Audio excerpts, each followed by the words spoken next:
Judas Iscariot committed the most well-known act of betrayal in human history, selling out Jesus Christ to his enemies for 30 pieces of silver. His actions directly led to Jesus' arrest, trial, and execution, making him the ultimate traitor in both the religious and historical senses. But why did he do it? And what happened to him afterwards? Judas was one of Jesus' 12 disciples, personally chosen to follow him and spread his teachings. He was even trusted as the group's treasurer, handling their money. Yet he conspired with the chief priests to betray him. At the time, the religious leaders of Jerusalem were desperate to get rid of Jesus. His teachings challenged their authority, and his growing popularity threatened their power. So they wanted to take him out. But there was a problem. Jesus was loved by the crowds. Arresting him publicly could cause an uprising, so they needed a way to capture him in secret. That's where Judas came in. The Gospel of Matthew notes that Judas approached the Jewish authorities himself, asking, "What will you give me if I deliver him to you?" They counted out 30 pieces of silver, about 4 months' wages at the time. The deal was struck, and from that moment, Judas looked for an opportunity to betray Jesus. That opportunity came in the Garden of Gethsemane at night, away from the crowds. To make sure the soldiers arrested the right man, Judas gave them a signal. He would identify Jesus with a kiss. He walked up to Jesus, greeted him as Rabbi, and kissed him on the cheek. That was the moment the guards seized Jesus and took him away. But Judas's story didn't end there. After seeing Jesus condemned to death, he was consumed with regret. He went back to the priests, threw the silver at them, and declared, "I have sinned by betraying innocent blood." They refused to take it back. Overcome with guilt, Judas took his own life. Benedict Arnold was once a hero of the American Revolution and one of George Washington's most trusted generals. But by 1780, Arnold would be remembered as America's most infamous traitor. Arnold was a brilliant military leader, but he felt underappreciated by the American government. Despite his victories, Congress passed him over for promotions, and others took credit for his successes. He was also deeply in debt. After using his own money to fund the war effort, he saw little financial reward in return. Frustrated and bitter, Arnold began secret negotiations with the British. In 1779, he reached out to British Major John Andre and offered to switch sides in exchange for money and a high-ranking position in the British Army. At the time, Arnold was in command of West Point, a critical American fort on the Hudson River. If the British controlled it, they could cut off New England from the rest of the colonies, which would potentially be a war-ending blow in Britain's favor. Arnold agreed to surrender the fort to the British for £20,000, worth millions today. But his plan fell apart. American forces captured Major Andre before he could return to British lines. They found documents exposing Arnold's betrayal hidden in Andre's boot. Arnold fled, barely escaping to a British warship on the Hudson River.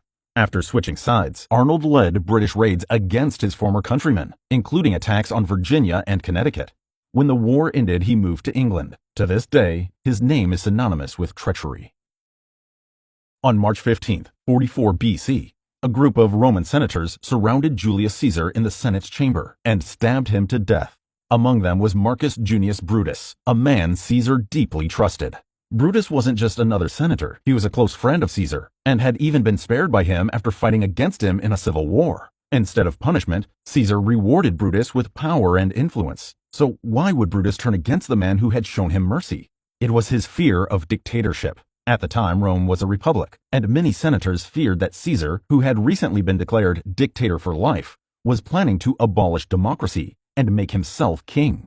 While some conspirators like Gaius Cassius Longinus, Decimus Junius Brutus Albinus, and Servilius Casca acted out of personal ambition, Brutus was convinced he was saving the republic by removing Caesar.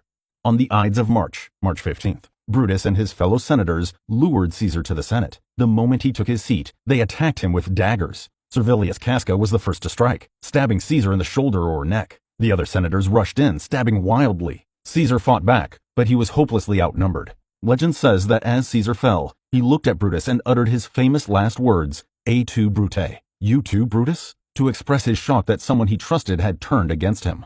With over 20 stab wounds, Caesar's life ended then and there. The assassination threw Rome into chaos. Brutus and his allies failed to restore the Republic. Caesar's supporters, led by Mark Antony and Octavian, later Augustus, hunted them down. Brutus fled and raised an army, but was ultimately defeated in battle. Knowing capture meant execution, Brutus took his own life. Vidkun Quisling was supposed to defend his country from the invaders, but instead he collaborated with Adolf Hitler and sided with Nazi Germany. Before the war, Quisling was a Norwegian politician and military officer. He had served as Norway's Minister of Defense and later founded a political party called National Unity Party, Nasjonalsamling. His ideology was strongly pro-fascist, and he admired Hitler's authoritarian rule. However, he never gained much public support. His party failed in elections, and Norwegians largely saw him as a political outsider. In 1940, Hitler launched a surprise invasion of Norway. Instead of resisting the Germans, Quisling worked with them. As the invasion began, he went on national radio and declared himself the leader of Norway, claiming to rule in cooperation with the Nazis. This was not authorized by the Norwegian government, and his self-proclaimed government was ignored. In the meantime, Norwegian forces continued resisting. However, the German invasion was eventually successful, and they installed their own military occupation government. In 1942, Hitler allowed Quisling to serve as minister-president under German rule. As Norway's Nazi-backed leader, Quisling helped deport Norwegian Jews to concentration camps. He used Norwegian resources to support the German war effort, and he also suppressed Norwegian resistance movements with brutal force. In 1945, after Germany surrendered, Quisling was arrested, tried for treason, and sentenced to death.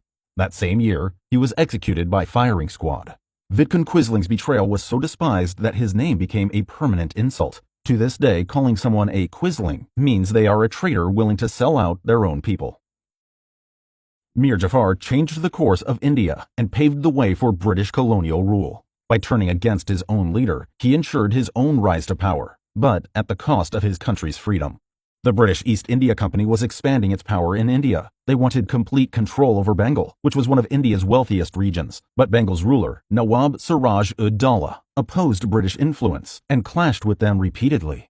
Seeing an opportunity, British commander Robert Clive began plotting with Mir Jafar, who was the commander of the Bengal army at the time. In secret meetings, the British promised Jafar that if he helped them overthrow Siraj-ud-Daulah, they would make him the new Nawab of Bengal. Jafar agreed. He promised to hold back his troops during battle and give the British an easy victory. On June 23, 1757, British and Bengal forces clashed at Plassey. Siraj-ud-Daulah expected his full army to fight, but Mir Jafar and his men stood by and did nothing.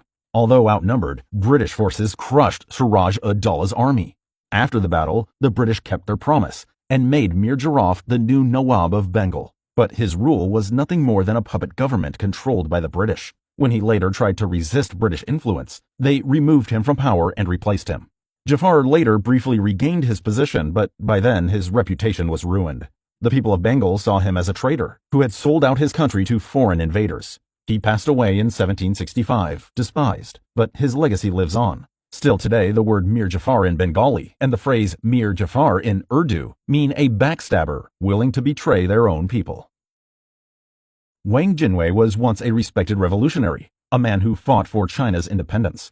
But during World War II, he became one of China's most infamous traitors, siding with Imperial Japan as they invaded his homeland. Wang Jinwei was once a close ally of Sun Yat-sen, the father of modern China.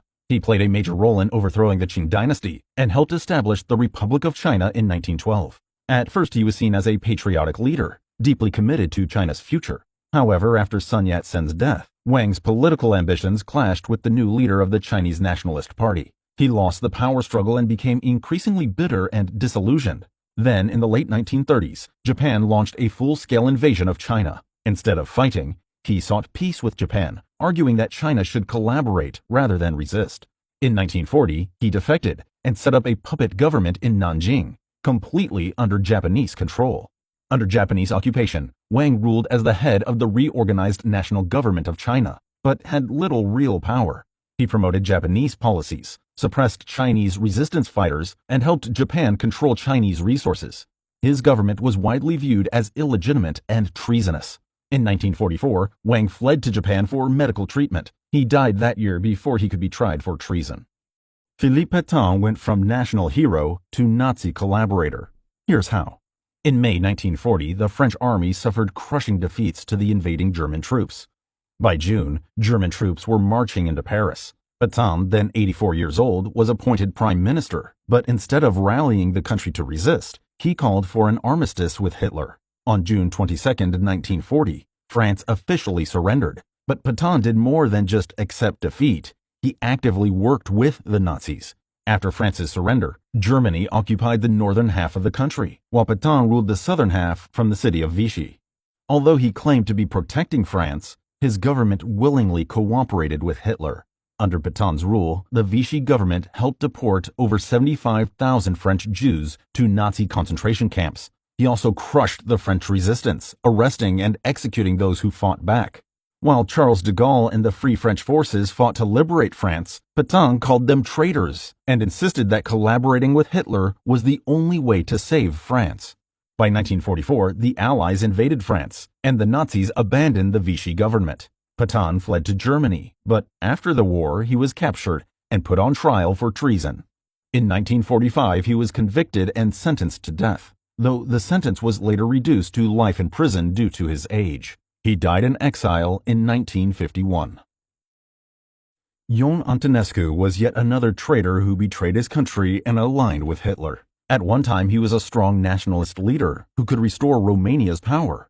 Instead, he led the country into an alliance with Nazi Germany, where he willingly aided Hitler's war efforts and played a key role in the Holocaust in Eastern Europe.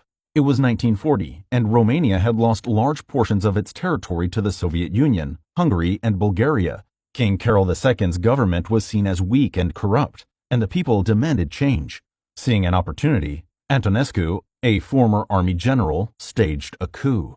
With the support of the fascist Iron Guard, he forced King Carol II to abdicate and took control of the government. He declared himself essentially a dictator.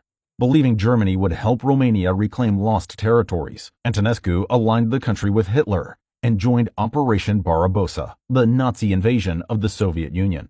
Antonescu was one of Hitler's most loyal partners. He willingly carried out the Holocaust in Romanian-controlled regions and sent entire communities to camps or mass execution sites. By 1944, the tide of the war had turned. The Soviet Red Army was advancing, and Romania was on the verge of invasion. Sensing imminent defeat, King Michael I, with support from anti-fascist politicians, staged a coup on August 23, 1944. Antonescu was arrested and handed over to the Soviets. After the war, he was put on trial for war crimes and convicted for his role in the atrocities. In 1946, he was executed by firing squad. As a CIA officer, Aldrich Ames had access to some of the United States' most classified intelligence, but instead of protecting national security, he sold secrets to the Soviet Union for millions of dollars, and in so caused the deaths of American spies and massively damaged U.S. intelligence. Ames originally joined the CIA in 1962 and spent years working on Soviet counterintelligence. He seemed like a loyal American, but Ames walked into the Soviet embassy in Washington, D.C., and offered to sell U.S. secrets. His first sell alone earned him $50,000, and over the next decade, he leaked details on U.S. spying techniques, intelligence operations, and counter-espionage efforts.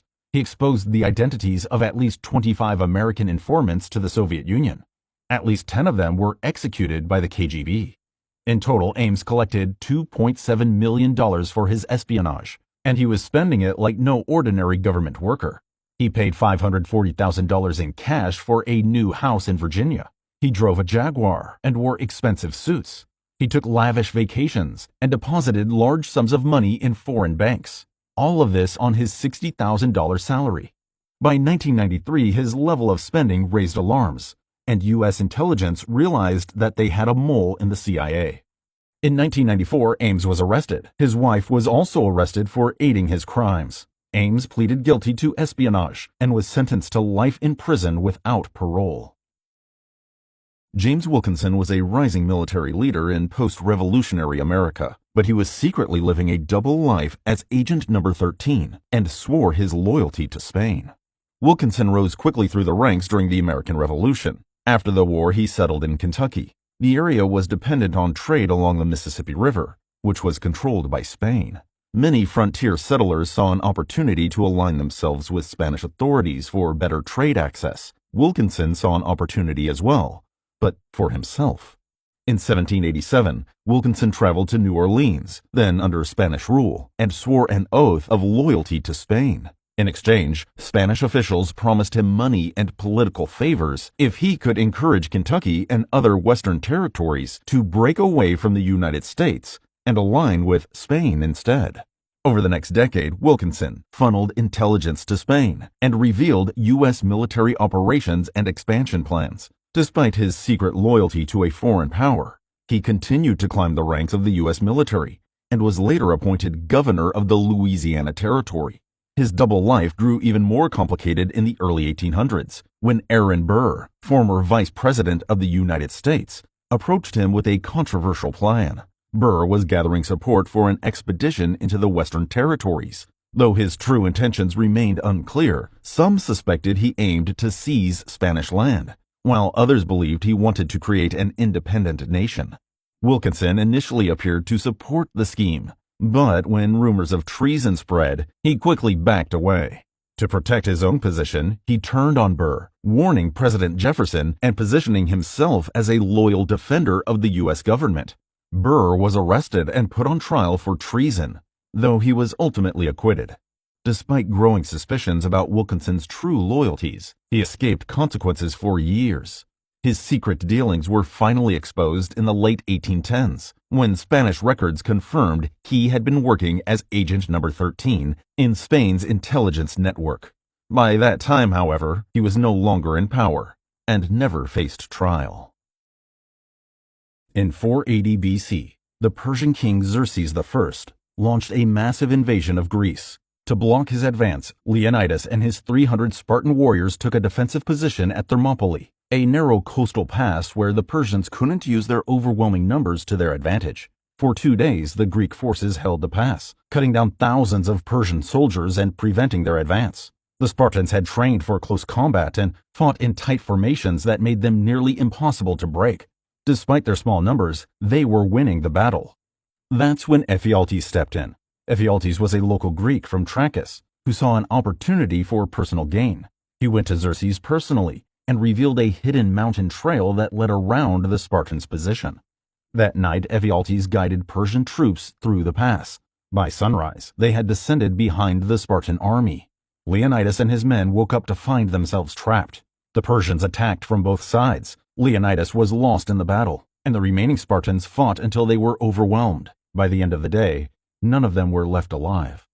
With the Greek defense at Thermopylae destroyed, Xerxes' army marched south, attacked Athens, and nearly conquered Greece. But what happened to Ephialtes? Well, his actions did not bring him the reward he hoped for. When the Greeks later rallied and defeated the Persians, he was declared a traitor. He went into hiding, and a bounty was placed on his head. Years later, he lost his life to another Greek, though some accounts say it was over an unrelated dispute.